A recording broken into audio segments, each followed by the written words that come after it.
Hey, everybody. This is the Open Global Mind call for Thursday, July 18th, 2024. Um, we are, this week, our topic was raised last week by Doug Carmichael, who has not made it onto the call yet. Oh, wait, he's right here. Never mind.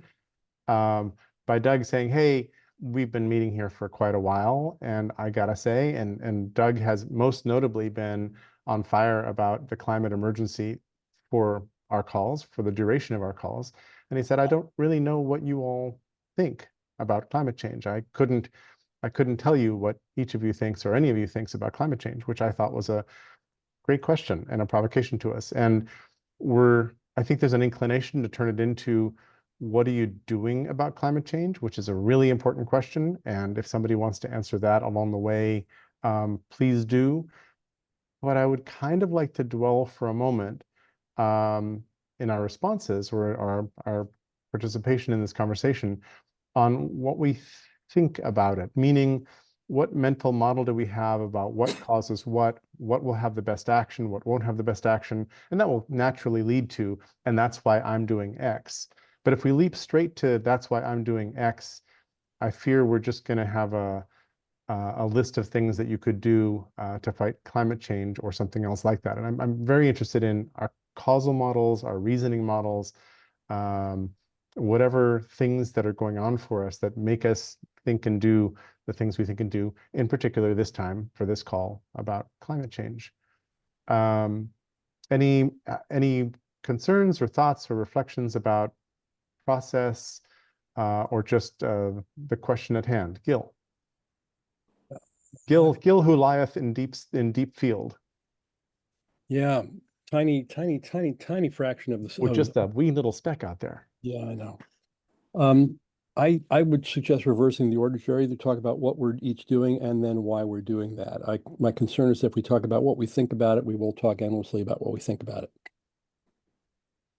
Um, We Pete, disagree with me. Pete Okay. said no. I I, think I that like Jerry's architecture.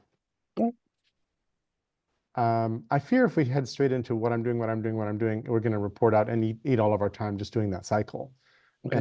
And also, as each of us says what we believe about the models or the causality, everybody else feel free to agree or disagree a lot, because that'll help us sort out what each of us believes pretty quickly along the way. We don't have to each do a mini essay on, I think this because this, because this, because this.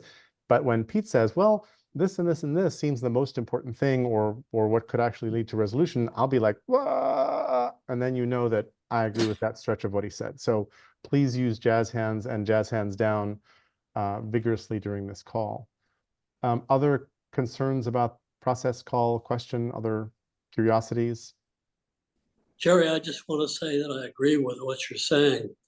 To talk about action implies a framework of understanding a problem, but that part is often never said, and that's what I want to get to. Awesome.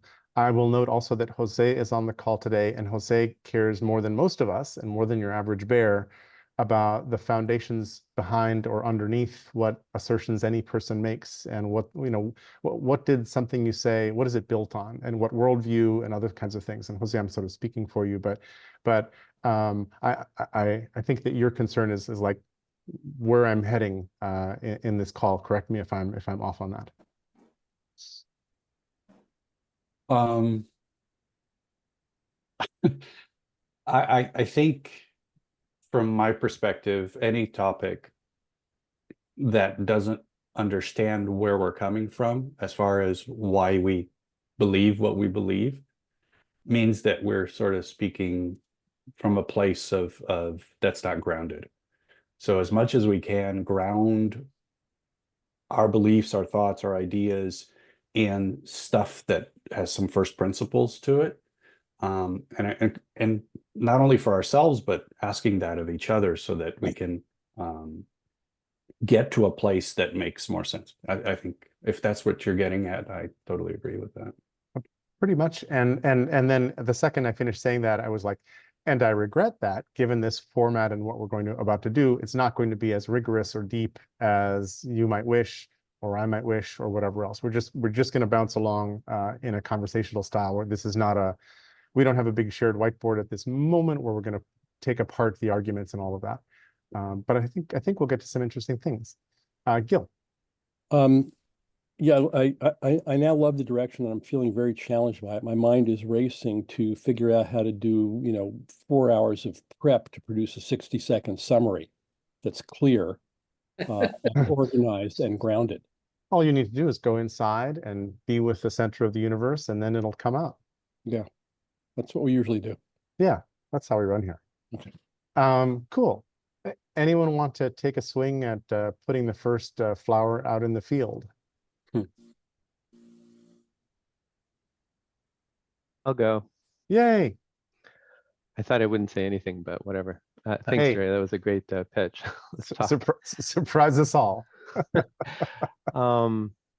With respect to climate and climate change, kind of the top level thing for me is this is not the only one of the global grand challenges that humankind faces.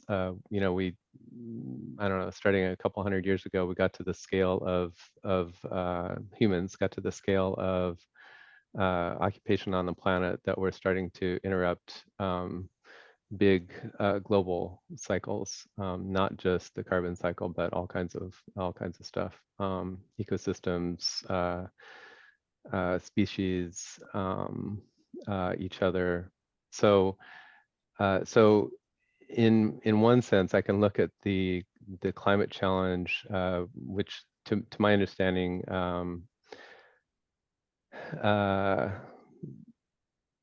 we've been burning hydrocarbons and making lots of CO and CO2, and that's a greenhouse gas, and we're heating up the planet thereby.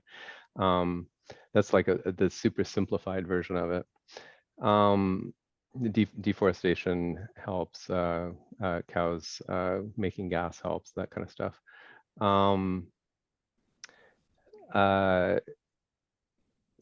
I think the thing that I see that happens, I mean, I have a lot of interest in kind of the scientific processes of climate change and greenhouse gases and stuff like that. But behind that, it's explaining that to enough people, and enough of the people who have levers on the right things or the wrong things, and saying this is what we need to do.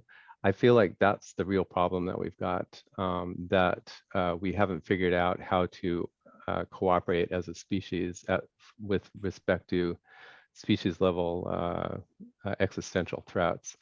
And all the work that a scientist does in shouting, "Hey guys, the planet's on fire, we should do something," isn't going to do any good if we have a hyperscale superstructure called capitalism that says, well, I don't really give a flying F what's happening to the planet, because I need to make, I'm trying to win at the game that I thought we were playing, which is capitalism or whatever it is, right? So,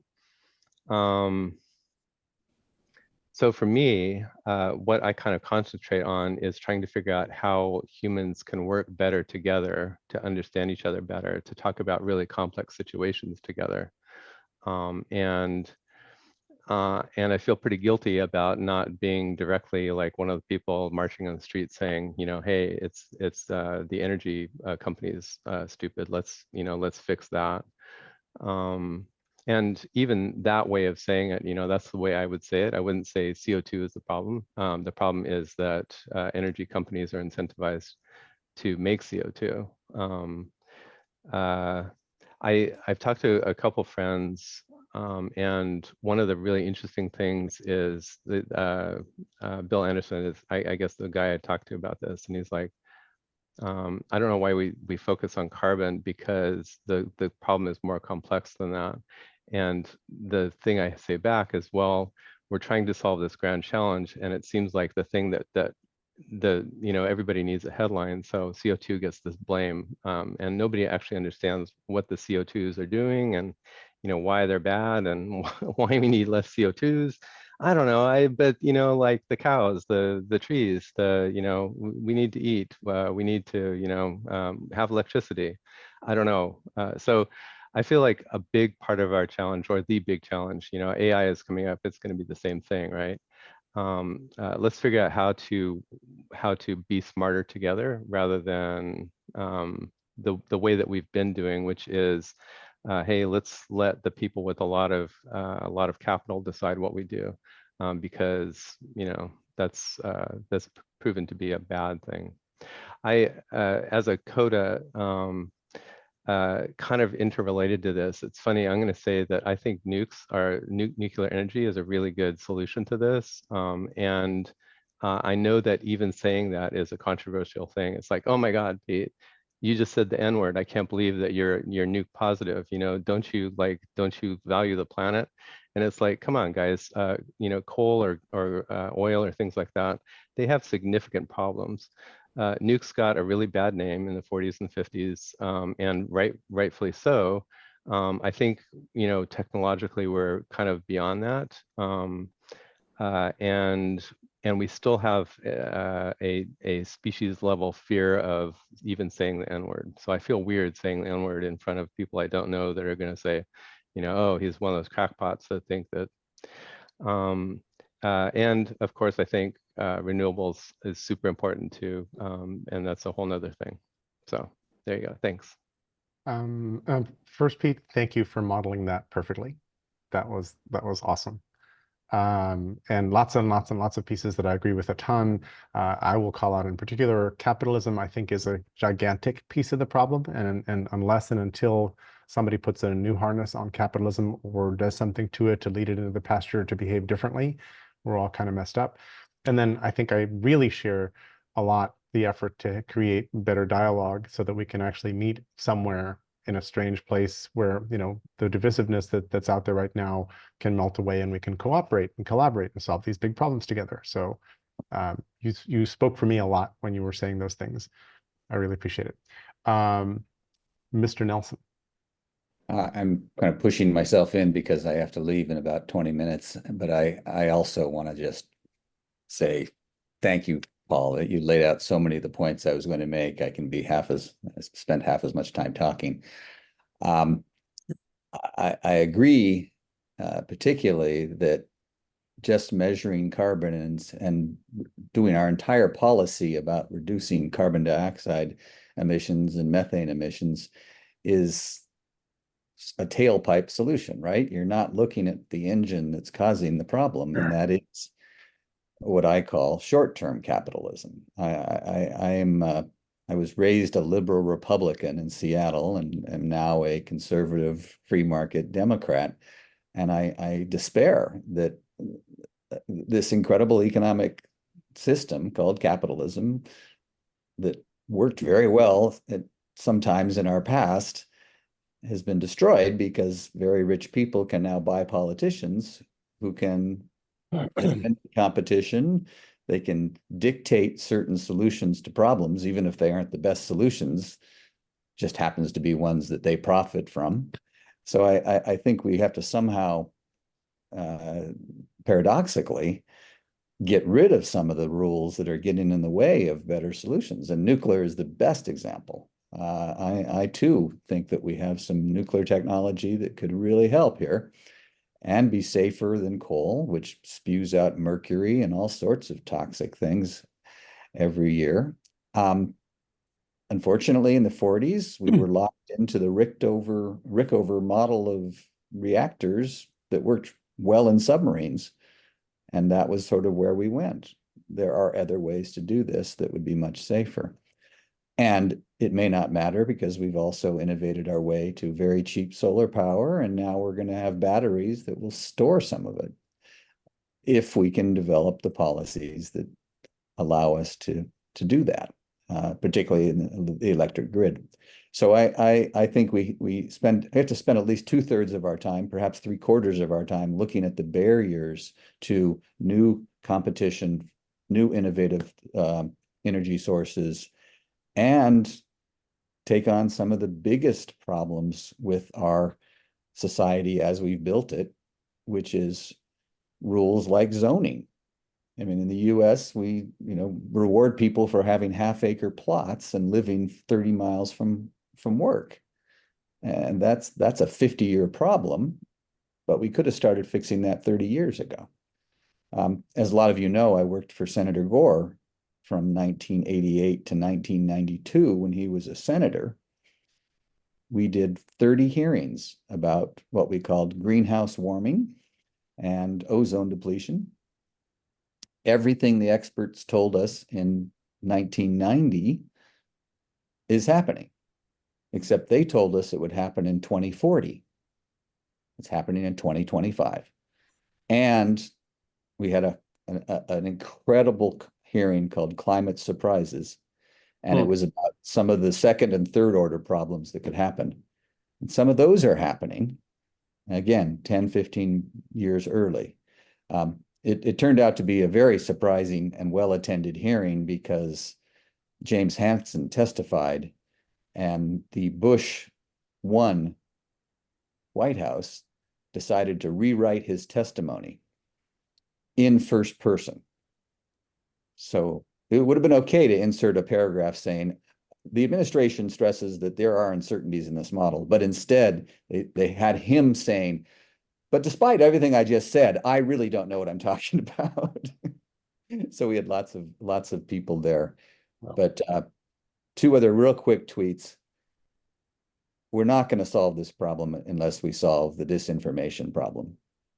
And that's why I've devoted a lot of my time to coming up with ways to make sure that the right data, the good data, the better data is identified, and that the better analysis is also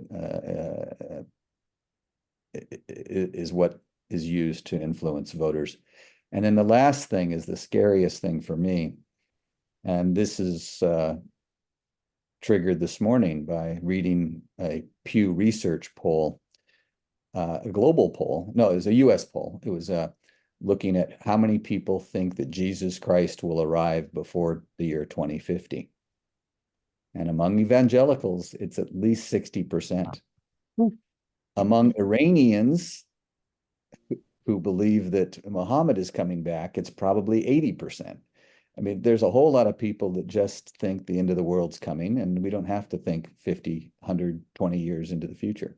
And that kind of apocalyptic thinking is something we also should be trying to understand and relate to.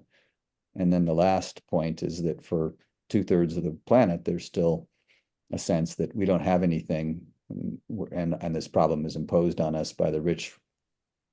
And so why should we have to suffer in any way, whether it's higher gas prices and the like? And so there's a global fairness issue that also is going to be really hard. So I love the fact that you're trying to look at the big picture, because I think that's exactly what we have to do. If we simply decide we're going to limit CO2 emissions or methane, we're never going to get there.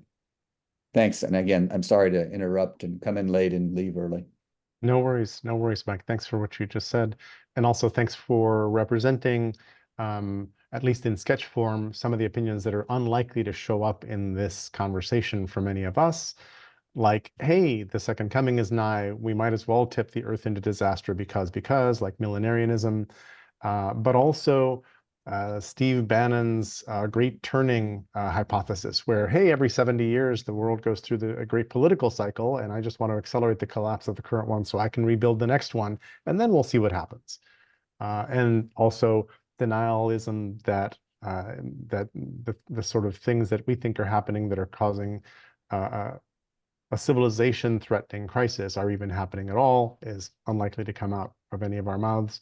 But there's plenty of people out there who are like, this is just a normal set of anomalies that happen regularly all the time. Look, there were ice ages and creatures survived. Actually, not that many creatures survived all the ice ages, but still. Jose.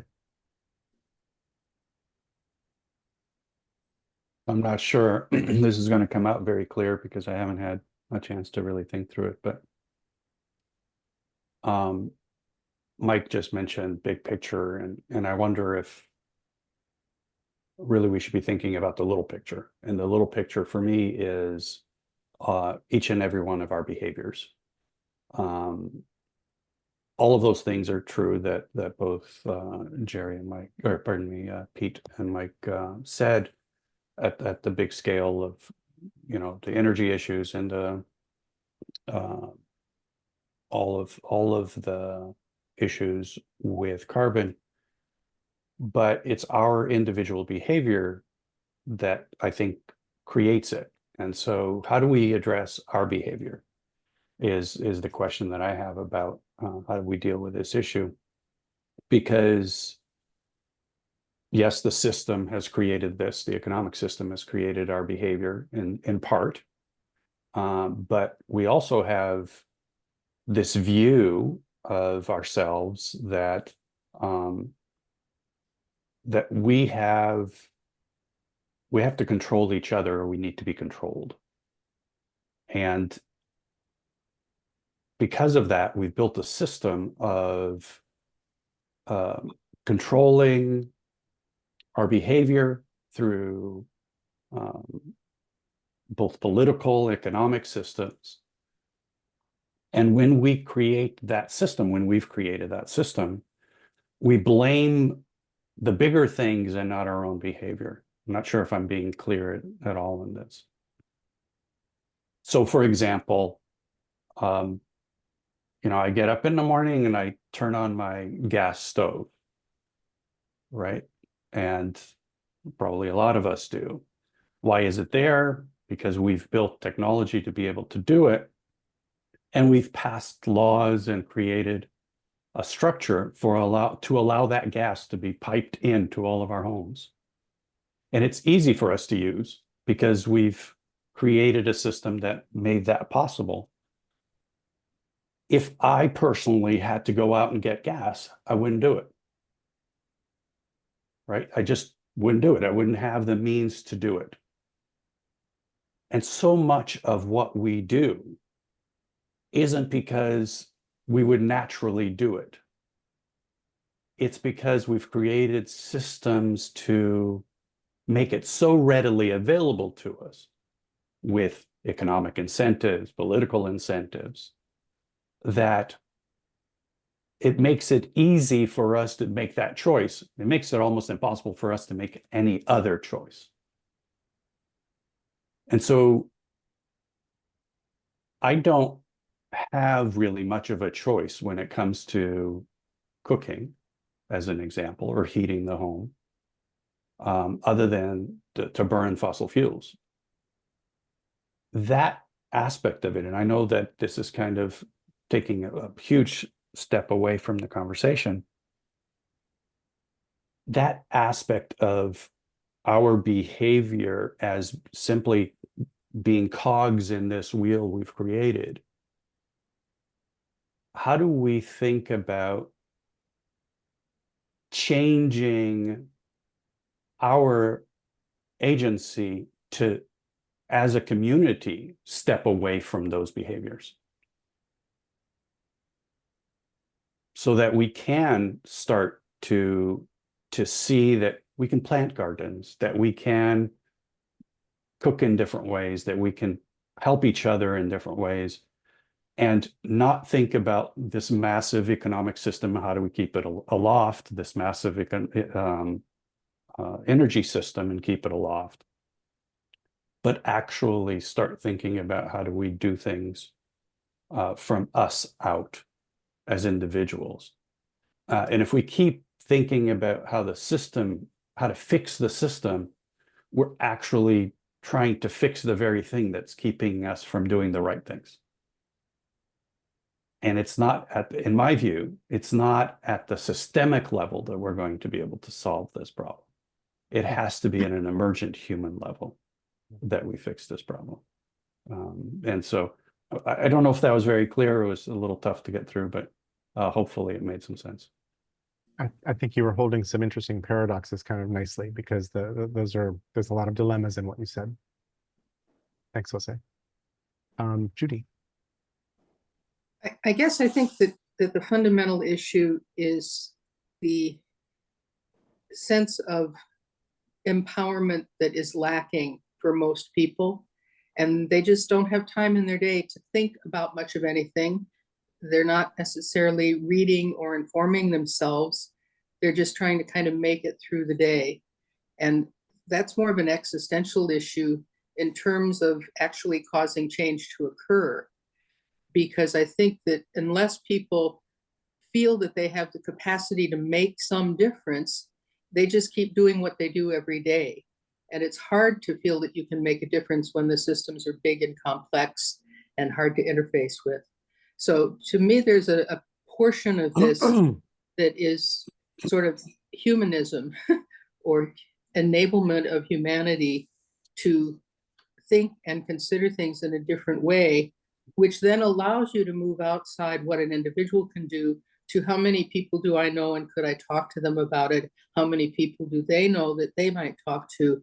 And you can get hopefully a positive cascade instead of the negative one that we have going right now. I'll just leave it at that. Thank you, Judy. I think positive cascades of action would be awesome. I would love to see some of that happening on the ground. Carl, please. I agree with lots of what's been talked about. I guess the one thing I'll add to the mix is the framing of things George Lakoff talks about. But I mean, we have this framing of I mean, you almost can't hear climate change without hearing human-caused climate change. At this point, it doesn't freaking matter. We can't go back 100 years and change the ramp up of industrialization around World War II. So what we can do is say that that's the science. I mean, the carbon dioxide is definitely a major issue. I mean, my dad is a research meteorologist in the Air Force and things. So I mean, but then it's, yeah, I mean, I don't know how many people I've sent Monty Python's argument clinic to. Just, you know, this whole thing that this humans thing, we need to really focus on how do we get that, that it's about the science, you know, it is about the science. It's not about I mean, because you're just feeding that denier frame. It's like people don't want to accept responsibility for their actions and things. So just like 30 years of this or 40 years of this now. Because one other, I think I've mentioned him before too, but Ray Anderson with Interface Carpets, he really had a whole, it's my prime example really of what I've been calling a paradigm leap. I mean, it's like a whole system of paradigm shifts really underlying his work. But in fact, I found this, I've got a clip of him saying it's not, the climate sustainability is really just like do no more harm. It's not sufficient. We need to be getting to restorative. How can we help the planet heal and things? So I'll put some links in the chat. Thank you, Carl. Did you pay for the 5-minute argument or the 10-minute argument? I'm arguing my spare time. Oh, okay, good. Cool. Gil. Yeah, some of us are amateur arguers and some are professional arguers. So, golly, I've been thinking about this stuff for a long time. So I've been making some notes to help me distill what I'm thinking for the purposes of this. I start with the physics. We've been releasing tens of millions of years of stored solar energy in a matter of centuries. Sort of underlying physics problem of the game, and we have altered the ability of the Earth, of the atmosphere to radiate energy out into space. The greenhouse effect, and those two things together give us a climate crisis. There's other factors, but that's the basic physics of it. We're blind to exponential change. If any of you have not read Lester Brown's parable of the lily pads on the pond, check that out. Markets lie. The information that markets operate on, price signals and so forth, are not based on actual physical reality. This is one of the 6 structural defects of capitalism. Several people have mentioned capitalism, but it's not just what we want or what we do, but there are architectural elements in that system that lead us in the direction that we're going. We have, I'm going to try to avoid the we. I was waiting for Ken to pop in on all the we's, but there are actions and consequences are disconnected. People who act don't necessarily get the consequences of their actions. We privatize profit and socialize risk. And so the normal feedback loops of, like, I stubbed my toe, I'm not going to walk in that direction again, doesn't happen in larger systems. Highly concentrated economic power, particularly in the form of the fossil fuel industry,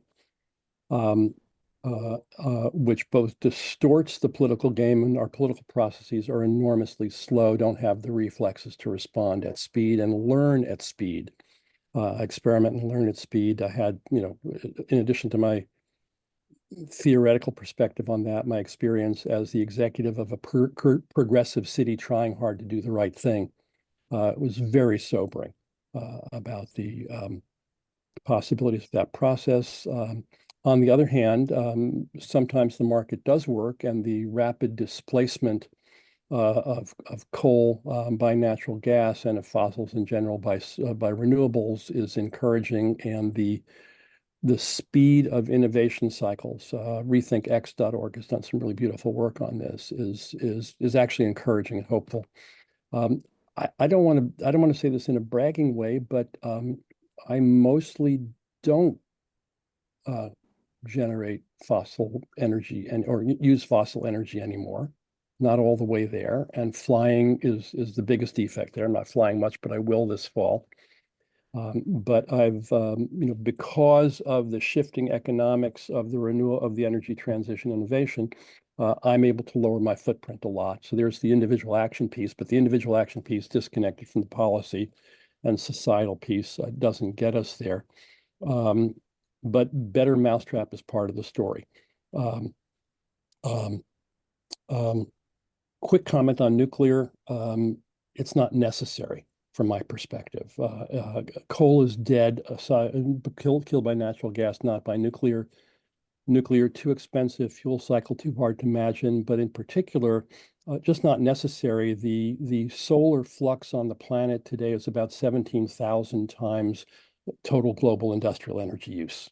So there's lots of room to do what we need to do without going to that kind of technology. And there's a fundamental, maybe the fundamental new problem with nuclear and all the thermal technologies, all the burning of stuff technologies and extraction of stored on-planet energy technologies, which is that you have to cool them. And to cool them, you need temperature differential. And as the planet heats up, the surface waters that are used for cooling get hotter. And you may have noticed that France, several summers, has powered down their nuclear reactors because they couldn't cool them. So thermal, bad long-term solution. For me, where I focus is on a few things. One is on proof of the possible, showing examples of things that are working and working better and are more attractive and more appealing, so that people can't say, well, that can't possibly be done, because, like, here's an example of it working. I work a lot on making the business case for these transitions and challenging what Randy Hayes calls cheater economics. So both at enterprise level and policy level, I focus a lot on integrative design, better design processes, design things and strategies and organizations and policies. And a lot of my work these days is focusing on individual work, one-on-one, helping world changers be more effective at changing worlds. So that. So that I love. Thanks. Thanks, Gil. That's I know that that's just little pieces of what's been going through your head and what you've been doing on the planet, but it's a nice overview. I want to put a couple short things in the conversation. Somewhere in the late 80s, I had a gig. I was working for Price Waterhouse's Strategic Management Consulting Group before it was PwC. And we had a gig that I was seconded over to our Century City office. So I spent 3 months in LA, commuting up Olympic Boulevard, going into the Twin Towers of Century City. And then one day late in my stay, there was a big rainstorm, and it really doesn't rain very much in LA, but there was a big rain shower. And the next morning, I drove the same drive I'd been taking to commute to the offices in Century City, same drive. And all of a sudden, between the Twin Towers, there was the Hollywood sign, the Hollywoodland sign. And nobody moved it.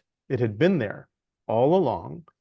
The rain shower let us see it. And that day, when I went up to our floor and walked around the windows, you could see every wrinkle in the hills. You could see airplanes taking off from LAX and landing like little toys that only this big. It was astonishing. And I had this thought, gosh, there's a lot of polluted cities, Mexico City, Bangkok, whatever.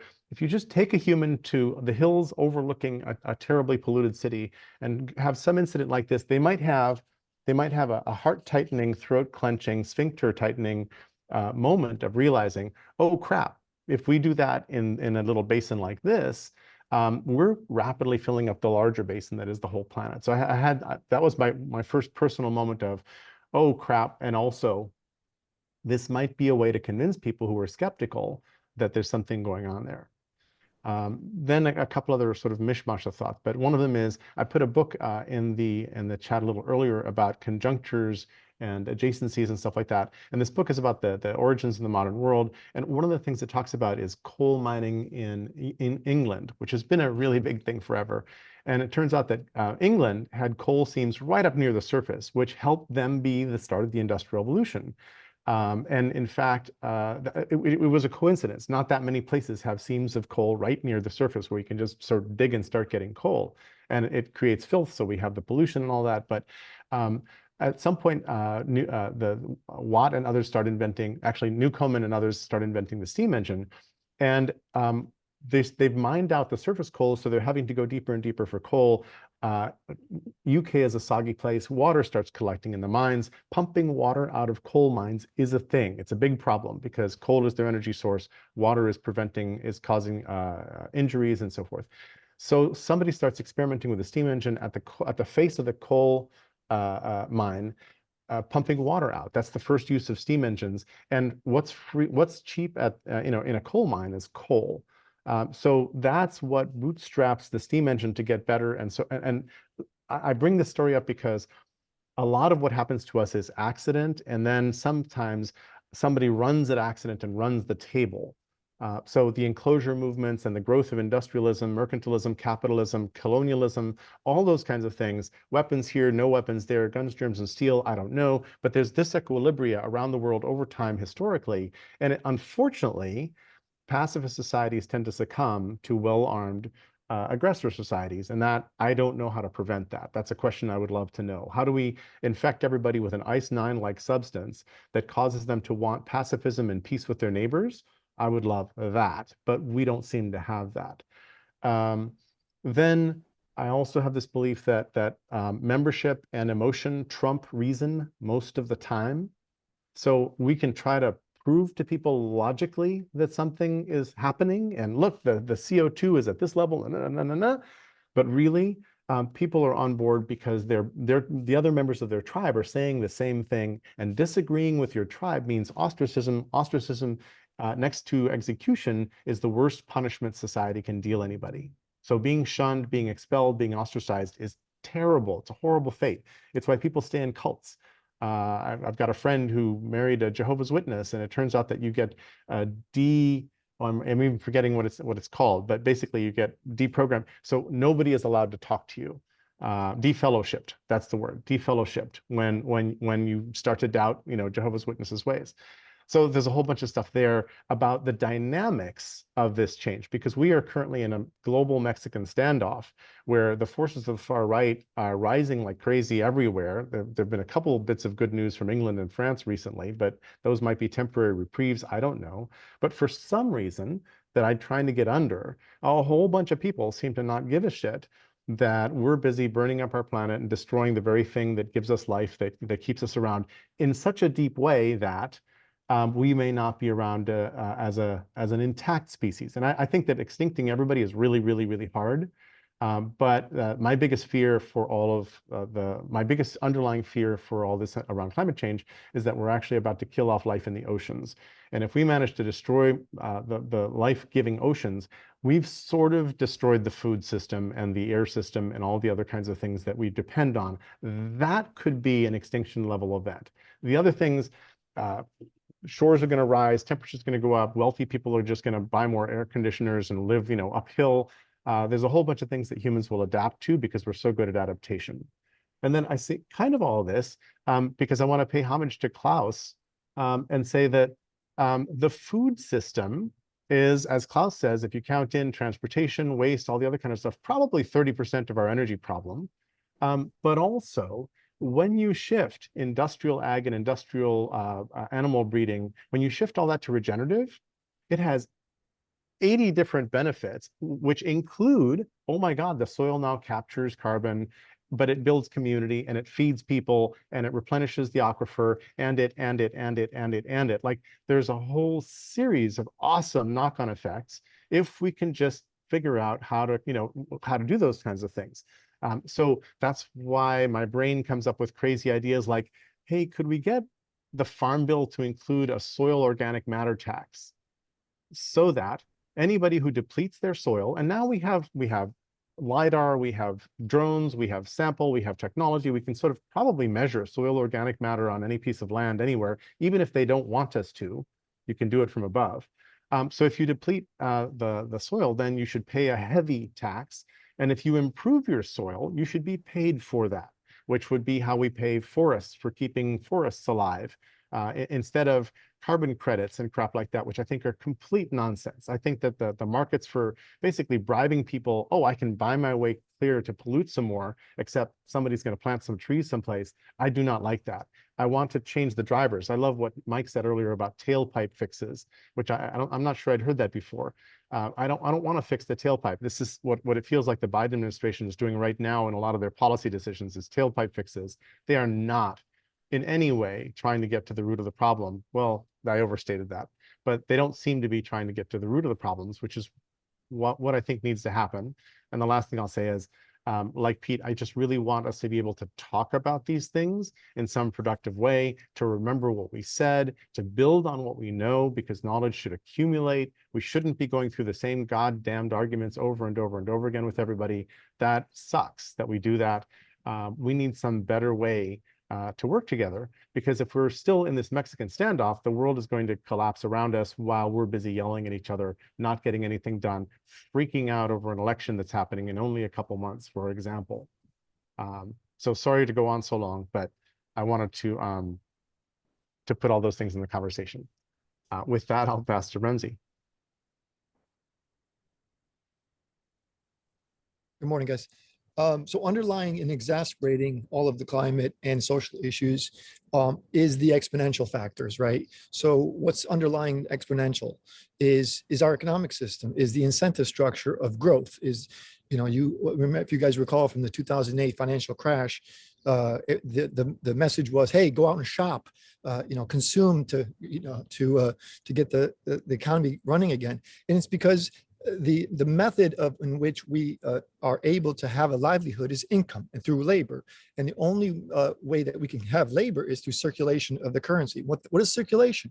Circulation is extraction, production, distribution, and consumption. And so what are we doing? We're incentivizing and driving more and more circulation and growth.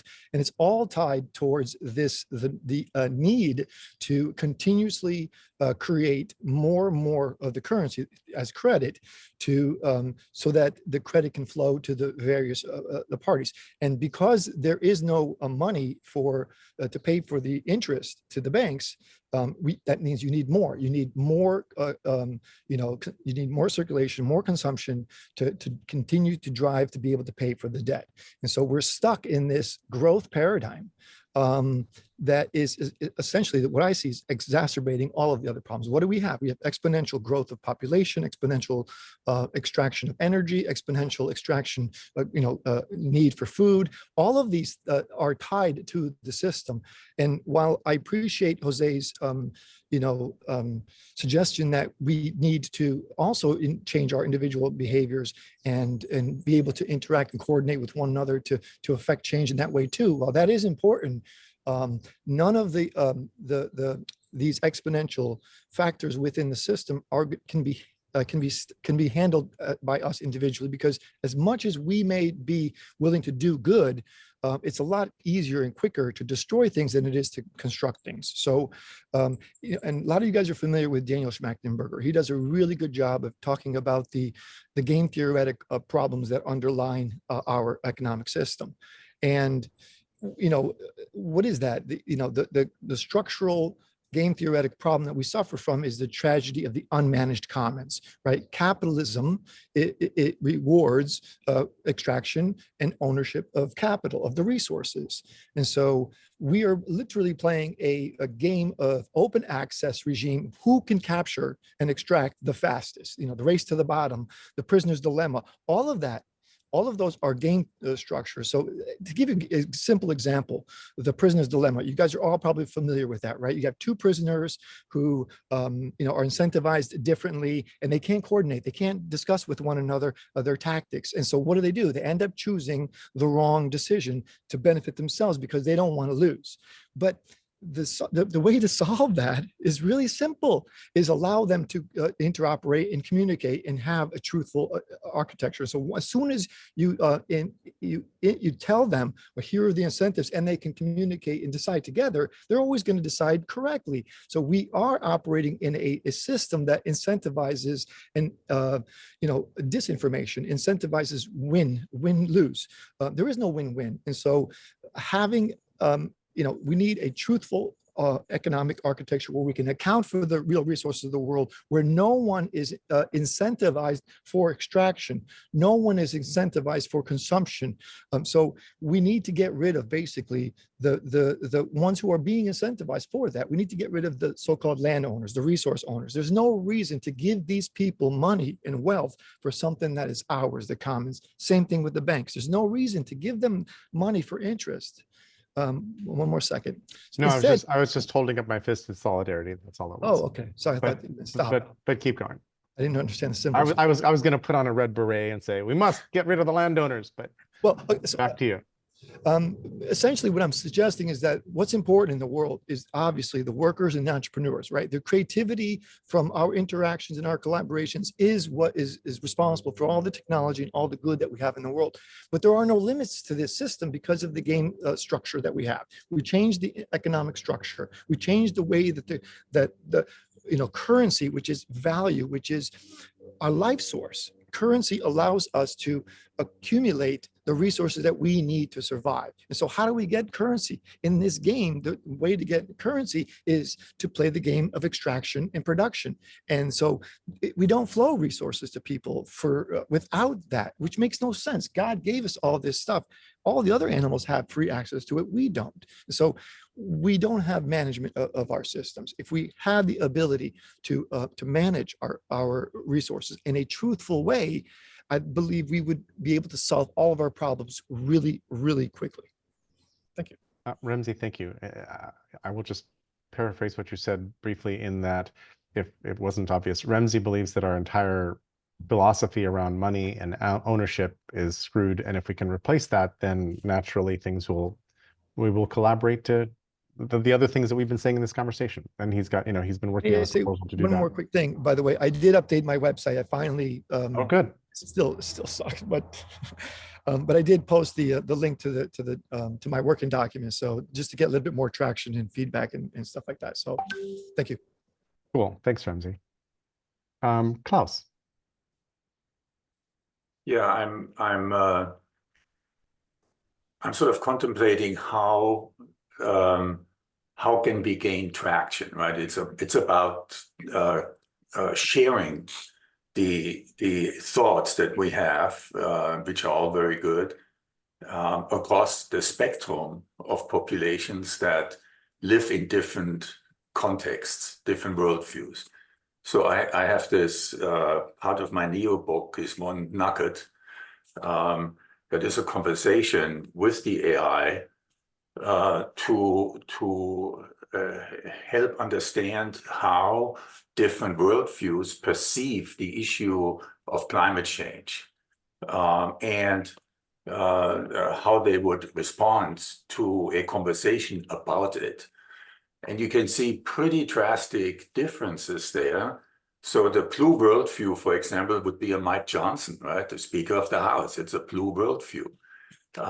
Someone was mentioning earlier that some 60+% of evangelicals believe in the return of Christ, right? I mean, those are important issues to consider when we engage with evangelicals or with the blue worldview about the issue of climate change.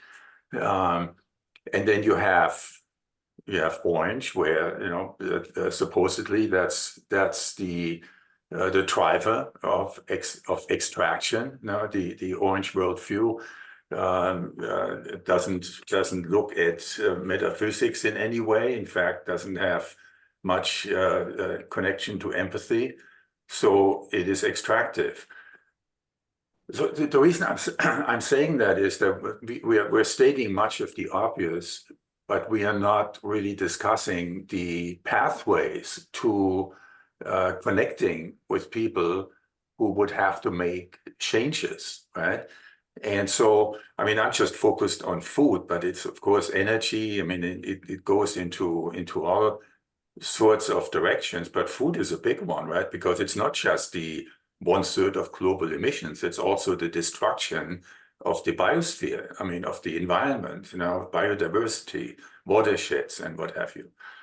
And so how can you translate how can you create metaphors, that resonate, in the blue worldview, which is right now a dominant driver of politics, of US politics, manipulated as it is. And so that's really more where I'm drifting into, to help people do things that are in practice climate mitigation things, but are not represented as such. You can talk with a farmer about his soil, and the need to restore soil and the need to have his soil productive and all of that. You don't need to talk about climate change in this context. So that's sort of where I'm going. It's all good and nice that the intellectual elites have a grasp on all the things that are happening, but none of them. We don't have the mass and the reach and the power, to do much with this.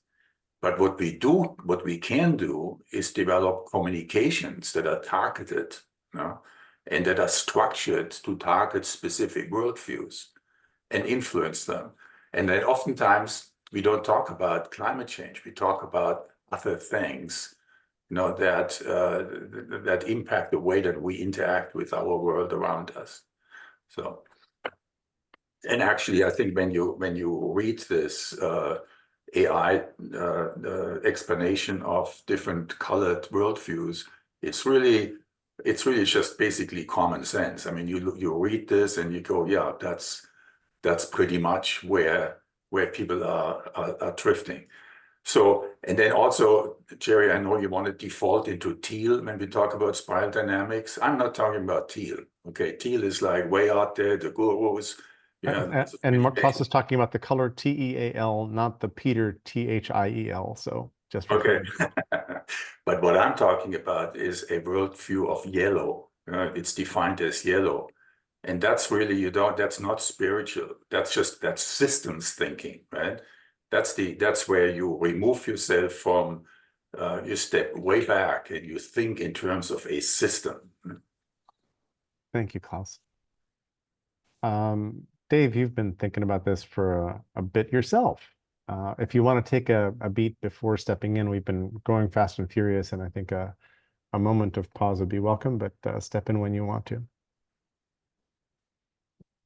And you're muted. I'm Oh, there you yeah, go. I may have the Wi-Fi's up here in Vermont. So forgive me if I break up. So one thought is, and it's a neo-bookie thing, is that I've really appreciated hearing people's trajectories of kind of how they've gotten to their thinking today, kind of milestones along the way. There was a woman I was on a call with the other day who's leading a forestry project on Mount Kilimanjaro, and she talked about how she'd gone from planting trees to growing trees to thinking about forests. And I just thought it was such a good kind of, like you could see the evolution of the thinking there. And I wondered if we could do like a Miro board or something where people chart their evolutions and then see if actually we have similarities in the way where we evolve and stuff. That those would be good points to look at for where learning happens or something. Yeah, and for me, I mean, it goes back what Jared's been, 10, 12 years since we were trying to do stuff at EDF, right? And so I was working at EDF in the Innovation Exchange, trying to be creative about environmental stuff. And, EDF at the time was very focused on climate change, which in my world meant corporate. I was in the corporate space, and it really meant energy efficiency. And if you looked at the problem, it's like, well, we could energy efficiency ourselves to death, and you're not going to fix climate change. And so kind of the ambition of the organization was not sufficient to meet the requirements of their goal, right? If they were wildly successful, they were still going to lose, and they might lose more slowly. So it was, kind of a frustrating state to be in. And so I've kind of come out of it with this notion of regeneration, which implies a few things. One is climate change is just a symptom. We have lots of broken systems. We have lots of symptoms. That's why we're exceeding the planetary boundaries on so many dimensions. And by focusing on climate change, we're actually being destructive because we're not including the other systems. So the tailpipe problems aren't just not very successful, they're actually damaging. One of the implications from the EDF lessons is you can scream at people all you want about, how bad climate change is and how the polar bears are going to starve. It's still not working, and you piss a bunch of people off. So just kind of tactically, it's not a good idea. To me, the regeneration framing is also a framing of hope. So like what it is I'm not fixing problems anymore. I'm trying to create a future that I'd like to live in. So it's an optimistic, hopeful kind of framing is what I'm looking for. And one of the things that I think has been more of a recent milestone for me is trying to understand better the notion of living systems and what it means to be in a living system and to think about the world as a living system. And I kind of feel like a whole bunch of that's missing from my historic thinking. So trying to be in nature as opposed to other than nature, it's hard for me. But when I can see it, it's like, oh, that's different. I get different outcomes from my thinking. Yeah, I don't know. Maybe that's enough to say. Well, that's great. Thanks, Dave. And thanks for reminding me about our podcast series back when they were really fun and informative. I learned a bunch. Kevin. Yeah, I think on this issue, I line up mostly with what I heard Jose speak. I think climate change, one, it's a system, and two, you have leverage somewhere where you are. And so talking about these big things, how do we change these big things that are beyond our control? I have no interest in that. You do have some leverage. I'm working with our state senator to get our ordinance for Black Mountain on the rights of the river, rights of nature, turned into a law that'll be with some other laws in the state Senate. And, you just push things forward. And I think, a collective, coherent, bioregional response is what you got to do, because it's not going to make sense to transport food and all these other things. And so, your ties with your neighbors are going to matter a whole lot more, and your social capital, as other systems collapse, will be evaluated. And so that makes sense to me. All this big stuff, how do we change? I mean, capitalism is being eroded from a million cuts. You can look at those places, but anyway, I believe with Danella Meadows, you look at the system, you look at where you have leverage, and you exercise your leverage. So that's all I have to say. I think it's small groups that are what's going to work for us. Thanks, Kevin. And thanks also for reporting in to us about your work in those groups. And I don't know if you have any better way to put a parakeet on your shoulder so that we can see more of what you're doing, right? Like when you're doing it, or I don't know if you have meetings, and I imagine that a lot of your meetings you're not Zooming or having Zoom participants because it disrupts the in-person thing. But if you did and you wanted to float the Zoom link onto the OGM list so that we could sit in on some of your actual meetings, I think that you'd find some people joining you, for example. Thank you. I do some of that with the currency stuff in Kenya, and that's the only thing that I've had other folks be involved in. So, but just thanks. let us know when you have an interesting conversation coming up with a Zoom link, and I Yeah, think you'll find some okay. people joining you to learn what it's like at the ground where you're working. Thank you. Thanks. There's a natural pause here, so why don't I take us into silence for a second, and then we'll see where we go for the last half hour of our time together. So let's take a breath and just reflect on either the deepness of space behind Gil or the different things that we've been putting into the conversation so far. And I really thank you for your contributions. This has been really, really juicy.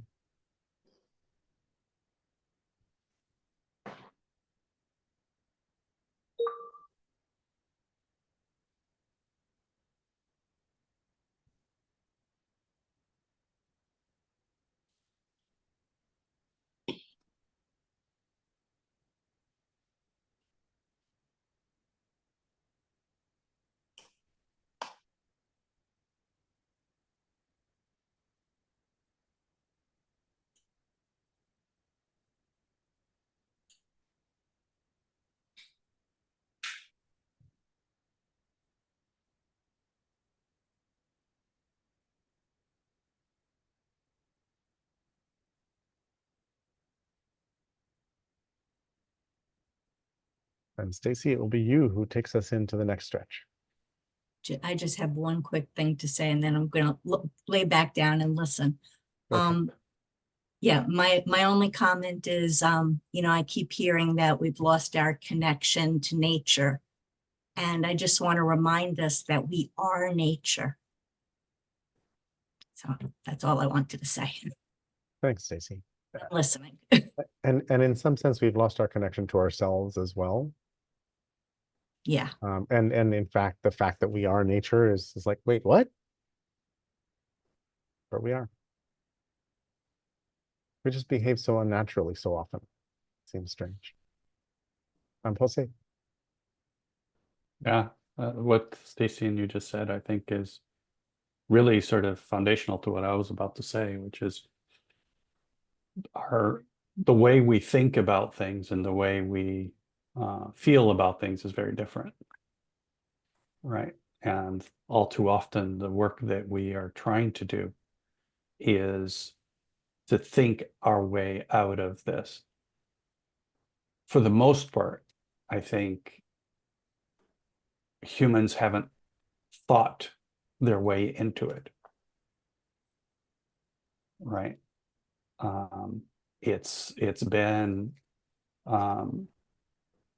incentives gone amok that have created most of our behavior, and to think that the average person is going to be able to think their way out of it is, I think, asking way too much. We can, as Kevin pointed out, work locally and do things in different ways that allow us to do them in a living, natural, felt sense way of doing it. It's not to say that we ignore thinking, but that we don't go through the process of overanalyzing our actions and allow for our nature to actually do most of the decision making. And I think that aspect of relational interactions rather than transactional interactions makes for a huge difference in our ability to do this. And I do believe that it can scale very quickly. There is this natural desire, and I would say most of us, if not all of us, for these types of relational interactions that would be healthy, both for us and the rest of nature. But we don't allow for them to happen because we've constrained them through incentives out of our behavior. So I think nature, yes, we're nature, but we don't allow ourselves to be natural because we think that the solution is thought rather than sensing and reacting, which is our nature. Thanks, Jose. In the spirit also of acting from the ground up, I keep trying to figure out how might we create contagious instructions for stepping off the hamster wheel. You know, when somebody starts to become self-sufficient in food because they've turned their front yard from a lawn into a garden that has food, that's great. That's a step. And it's sort of contagious, and it affects the soil and it affects the neighborhood, and a bunch of different things happen. There's a million small things that can be done that can help us all step off the hamster wheel that we've been critiquing through at least a third of this call. Doug. Well, this has been pretty fascinating. My feeling is that as I listen to people talk, I don't hear the sense of urgency that I would expect from an understanding of the problem. To me, it's pretty obvious that the temperature is going up. The CO2 that produces that is going up. The attempts to do alternative clean energy has only released energy for other uses. And so we're actually using more fossil fuels now than they were a year or 2 or 5, 10, 15 years ago. And that the climate change that's a result is one of the symptoms of a failing social system. And a failing social system is going to undermine the quality of life of everybody on the screen. And we talk as though our car is going to be there. We're going to be able to get to the same office. The grocery store will be there. Things are not going to change, which I just don't believe. One of the places that I think that we're way off is on our intuition about numbers. Some simple examples. If you burn a tank full of gas in your car, you're putting about 250 pounds of CO2, new CO2, into the atmosphere. That's pretty shocking. A few years ago, I asked some people how much CO2 they thought was produced by their car. One person said a teaspoonful, maybe. It's much worse. And that 250 pounds for every tank of gas adds up to an amount of CO2 in the atmosphere that's about the same weight as of all the automobiles that have ever been made. If we start out from one way of doing the calculation, take the mass of the Earth, the mass of the atmosphere is about 2% of that. Of that, 2% is oxygen, and half of that 2% is produced since the industrial period. That's still on the order of about 10 to the 12 tons of CO2. People talk about sequestering, taking it out, net zero. There's just no way. We're in a much worse situation. And I think that what accounts for the tone of what I'm going to call lack of urgency is that we want to hold on to our way of life for us and for everybody else without cost. We've got 8 billion people. That was a mistake. Industrialization was in some ways a mistake. There's no path out of this that's going to be consensual, I believe. So it's very difficult. But I would like to talk from the point of view of how incredibly bad this is, because only by seeing that can we really liberate our imagination to think as what might actually be able to happen that would do some good to somebody in the structure. And I just don't see us getting there. Anyway, I'm going to stop there. A lot more to say, but that's my beginning. Thanks, Doug. Also, I would appreciate your reflections on whether this call has given you a better sense of where we stand individually on the climate question. Yeah, let me just say about that. There, you said that I was saying that there was I didn't understand where anybody was. In fact, there are about half a dozen people in this call whose positions on climate change are pretty clear to me. So it wasn't a universal statement of we, thanks, Ken, but of a lot of that I just can't tell from what people are saying, what they really think. And in my reflections after this call, I think I might come to the same conclusion that people are really not talking from their fundamental assumptions. It feels to me like the fundamental assumption is that somehow we can pull this off without cost. And I just think that's not where we are. To put it more strongly, we've created a system that's going to kill us, and not in 2300, but in the next weeks and months. People are already dying. Crops are being lost. The amount of devastation in the world from climate change right now is huge. And I would like the voices that are losing out to tell us what they think of the way we're talking. Thanks, Doug. Pete? I'm going to take a sec. Thanks.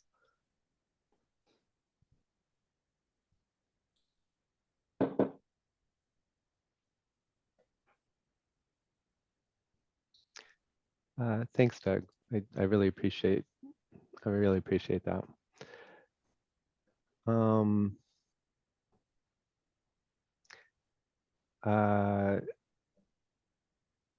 going to say things, and I don't mean to disagree with you or explain away anything, but I'm gonna react a little. First of all, by the way, I read Doug's pieces over and over as they go into the Plex. There are a couple other people who post in the Plex about the current situation. One of the things I react to, Doug, is you're bad. I agree that it's bad. Bad is actually a big understatement. So I don't have an issue with that, but I think it's a difficult framing for people because people recoil from bad stuff. They run away rather than facing it. For me personally, it's a lot more productive, maybe is a word, something like that, in that direction, to say that it's really big. The situation is big. So instead of bad, and I go, okay, well, I knew we were effed anyway, whether it's the president or the energy companies or capitalism itself, it's bad. So whatever, I live in that world. There's a lot of good stuff about my world too, that's the way that when I think about bad, that's how it balances. So if I pull myself out of that and think more about, let's think about the scale of this, Pete. Right now, there are millions of people affected by climate change, and it's going to go tens of millions, hundreds of millions. I can also kind of appeal to my fairness. The people who are most affected are the people who are at the edges of things or, disadvantaged. So fairness and justice to me is something that brings things to the fore. I'm super privileged to be, in the society. I don't know about society. I'm super privileged to be in the living situation I'm in. So a lot of the so I know a crop, a huge crop failure or seawater rise or something like that is I've got the resources and the social station to be insulated a lot from that. That makes it a little bit harder for me to so the last thing you said, Doug, was something like, I wish we could hear from the people who are most affected by this. I think that would be really effective. Hearing, well, so my family died, or, me and my family are going to be dying this year because of sea level rise. That says something. That says a lot to me, a lot more than the amount of carbon or something like that. You asked kind of about fundamental assumptions, and my fundamental assumption is that it's not that I don't want to confront the situation, but the situation is going to happen anyway. So the things I try to work for, I work on trying to bend the curve towards better. Fewer people dying, fewer people suffering, a collapse, if it happens, being less deep and less long. I don't work to prevent collapse, because I find myself in the paradox of collective action, right? I could stop everything I'm doing, and I don't know exactly what I would do. It'd be interesting, Doug, to hear what you think each of us should do. If I should start growing my own food and convince my a collective around me to grow my own food, and to never drive anywhere and never fly anywhere, and not to use computers or something, because maybe that's a thing to do. I would feel really dumb if I were the only one doing that, or me and my family were the only ones doing that, and everybody was living the high life. So right there, it's a collective action paradox, right? And so I think if we're going to be living in a collective action paradox, which I think we will for a while, the best I can do feels like trying to make things less big. I don't think, and to come back to that bad word, I live my life this way. Things happen. They might feel bad. They might make me feel bad. They're not bad things. So, instead of freaking out about how bad it's going to get, I'm sober about the magnitude with which change is going to happen. And that soberness makes me sad a little bit, makes me, really hopeful. I look forward to a future where humanity has learned important lessons. It's going to be a different humanity, much more chastened by the era that we're living in, and it's a hard thing. In some ways, it's a good thing. So that's me. Thanks.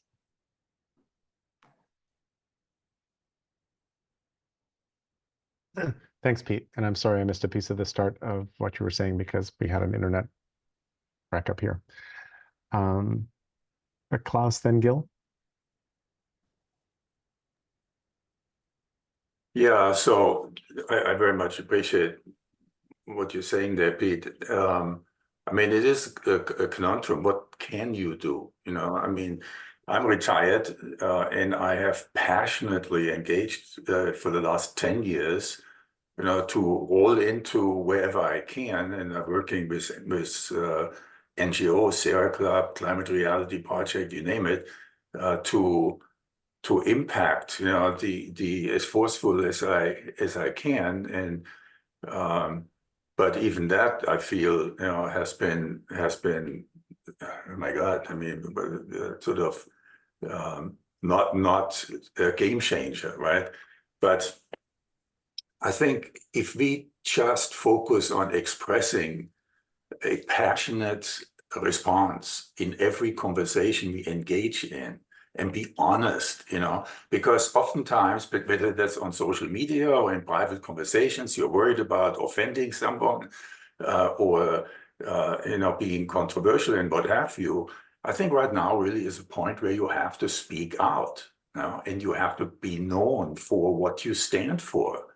And as simple as that, because if you have more people who are generally respected as intelligent and well-meaning, speak out forcefully, saying here is what I believe in regard to climate change, in regard to the political situation we find ourselves in. That's really a lot. That really it's. I mean, for us, drive an electric car and doing your own personal things obviously has a very tiny minimal impact, but if a few million people do it, then sure that resonates as well. But I think we need to speak out now in our social circles, with the family and what have you. We need to just put ourselves out there because this is a crazy time. And if this election goes the wrong way, we're going to be in deep caca. I mean, it's going to be. I mean, it's just unfathomable. It can't happen, right? So that's why I'm on social media with my friends. Everywhere knows exactly what I think because I'm explaining it as well as I can, depending on who I'm communicating with. I think that's the best way to really forcefully, passionately, emotionally engage. Thanks, Klaus. I just had a realization that made me smile, which is that Doug Carmichael is our Greta Thunberg. That you are here standing in front of us, except you're not 14, but still, you're standing in front of us saying the house is burning down. Why are you people not in war footing mode? Why have you not engaged the gears and changed everything that you do in order to do something about this? So, Doug, I don't know if anybody's compared you to Greta yet, but it's a thing. Gil, please. The resemblance is striking, isn't it? Well, it's like we need pigtails, Doug. We'll do it. So I was going to respond to Doug, but I want to respond to Klaus first. Yes, important that we all speak in every forum and relationship we have, but I don't know that speaking passionately is what's missing, because passion works sometimes and doesn't work sometimes, and logic works sometimes, and scaring people works sometimes, and holding out examples of the tempting, easier, better. I mean, there are different modes work in different places. So passion actually will sometimes turn people off. So a spectrum, a variety of approaches are needed here.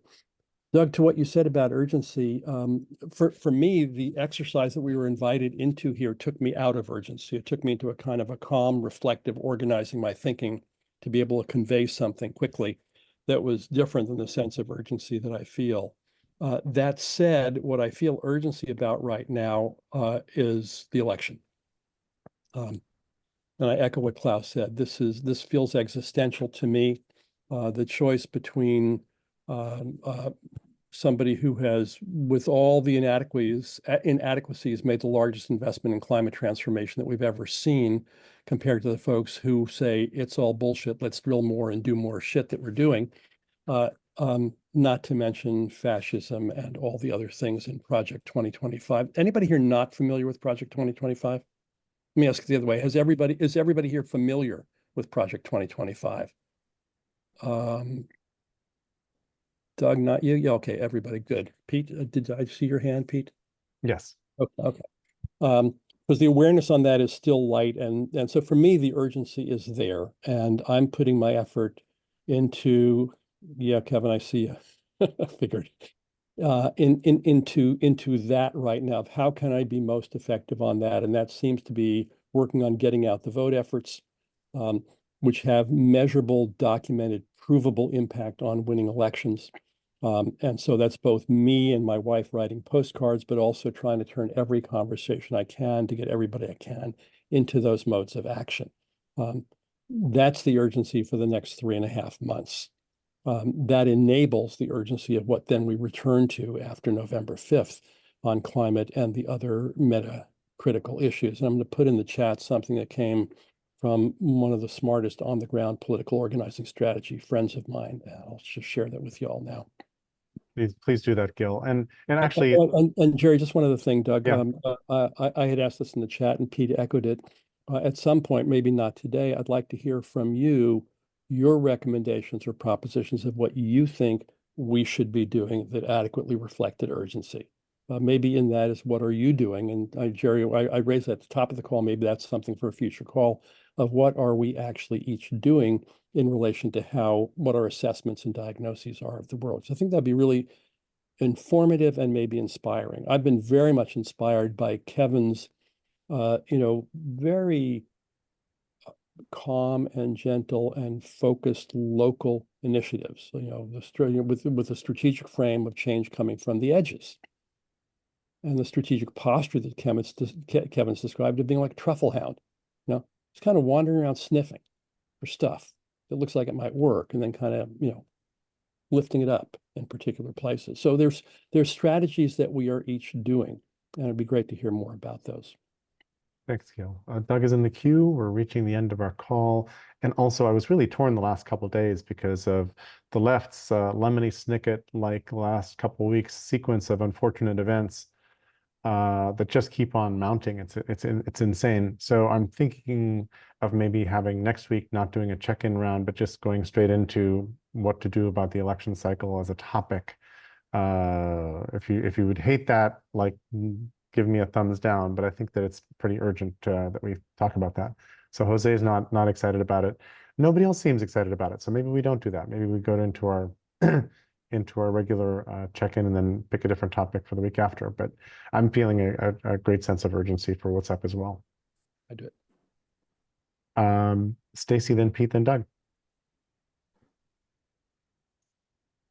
Yeah, I just wanted to say, as far as what was just said about communication and politics, which I'm very concerned about as well, which is why I sent out the email, one with the Schmachtenberger video, but another with the Vanity Fair article that related to Robert F. Kennedy, because I think that at least on the East and West Coast, I think that the threat of third-party voters that are interested in the environment really need to know enough about this man to see that he's the same kind of opportunist, misogynist. But what I did want to point out from Schmachtenberger, which I think is important, is that the same kind of communication issues that we notice with Democrats and Republicans, I want to suggest that there's some of that among environmentalists.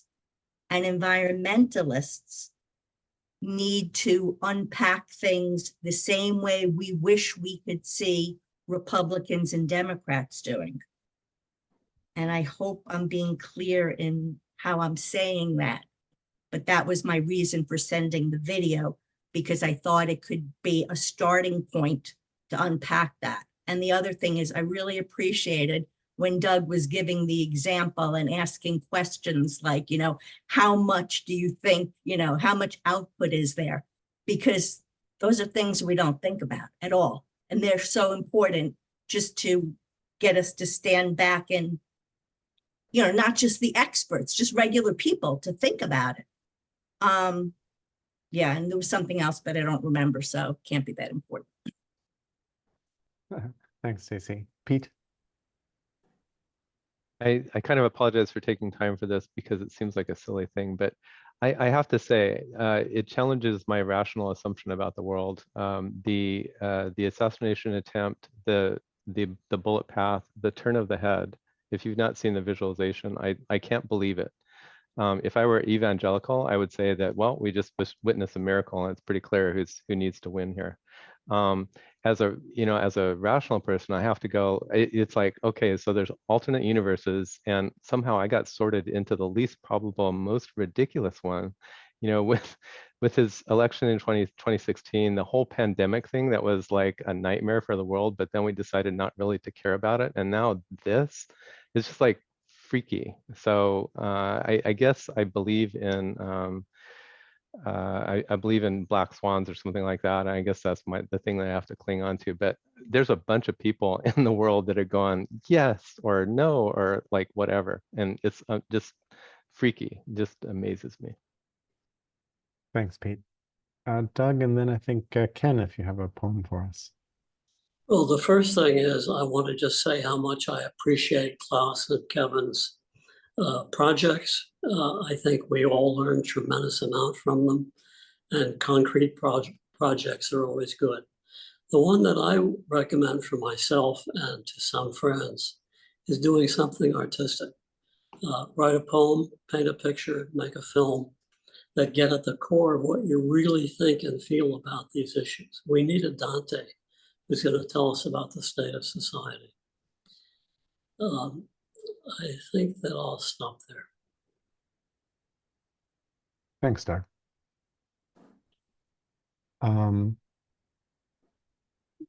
This has been great. I really appreciate it. And Ken, if you want to send us off with something that fits. Let's see how this fits. It's 3:23 in the morning and I'm awake because my great-great-grandchildren won't let me sleep. My great-great-grandchildren ask me in dreams, what did you do while the planet was plundered? What did you do when the earth was unraveling? Surely you did something when the seasons started failing. As the mammals, reptiles, birds were all dying, did you fill the streets with protest when democracy was stolen? What did you do once you knew? I'm riding home on the Colma train. I've got the voice of the Milky Way in my dreams. I have teams of scientists feeding me data daily. I am pleading immediately to turn it into poetry. I just want this consciousness reached by people in range of secret frequencies contained in my speech. I am the desirous earth, equidistant to the underworld and the flesh of the stars. I am everything already lost. The moment the universe turns transparent and all the light shoots through the cosmos, I use words to instigate silence. I'm a hieroglyphic stairway in a buried Mayan city, suddenly exposed by a hurricane, a satellite circling the earth, finding dinosaur bones in the Gobi Desert. I am telescopes that see back in time, and the precession of the equinoxes, the magnetism of the spiraling sea. I'm riding home on the Colma train with the voice of the Milky Way in my dreams. I am the myths where violets blossom from blood, like dying and rising gods. I am the boundary of time, soul encountering soul, and tongues of fire. It's 3:23 in the morning and I can't sleep because my great-great-grandchildren ask me in dreams, what did you do while the earth was unraveling? I want just this consciousness reached by people in range of secret frequencies contained in my speech. Wow. I believe that's a Ken Homer original. No, that is Drew Dillinger, Hieroglyphic Staircase. I Oh, wish that was heck. mine. Yeah. Oh, but, man, it sounds like you. yeah, that's Drew Dillinger. I'll post it to the list. Thank you very much. That's wonderful. That's we might have should have ought to started the call with that poem, and I love how that poem is a fulfillment of Doug's exhortation to make art, art that matters. Thanks. I have twice suggested watching a TED Talk of 10 minutes with a Venn diagram on your personal climate action plan. I'll put the link here again, and maybe we could have that as a call where people say, okay, I did this, and here's what brings me joy, and here's what needs doing, and here's what I'm good at, and this is what I'm going to do. I did watch it after you sent it to the list. That would be good. Cool. So maybe the thing to do in 2 weeks is a follow-up to this topic. Let's sort it out. But thank you. And thanks for the hieroglyphic staircase. Bye, everybody. Do more. Be careful.